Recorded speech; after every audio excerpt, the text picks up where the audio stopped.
మీరు ఇంట్లో కానీ ఆర్ బయట కానీ మీరు వినలేని సౌండ్స్ కూడా మీ ఐఫోన్ విని మీకు చెప్తుంది. ఇది ఎలా అని తెలుసుకోండి.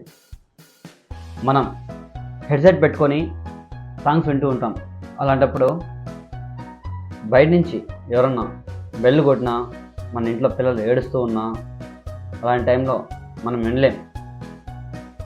కానీ ఈ ఒక్క సెట్టింగ్ ఆన్ చేసి పెట్టుకుంటే బయట బెల్ కొట్టినా, ఈవెన్ పిల్లలు ఏడ్చినా ఆ సౌండ్స్ అని మనం వినొచ్చు. అది ఎలాగా చెప్తాను.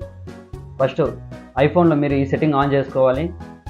సెట్టింగ్స్లో కిందికి స్క్రోల్ చేయగానే కింద యాక్సెసిబిలిటీ అని ఒకటి ఉంటుంది. అది ఓపెన్ చేయగానే సౌండ్ రికగ్నిషన్ అని ఒకటి ఉంటుంది. ఈ సెట్టింగ్ మీరు ఆన్ చేసుకున్న తర్వాత బయట నుంచి వచ్చే ప్రతి చిన్న మాట మీకు ఐఫోన్ రికార్డ్ చేసి మీకు వినిపిస్తుంది. మరి ఇలాంటి ట్రిప్స్ కోసం మన పేజీని అయితే ఫాలో చేసుకోండి.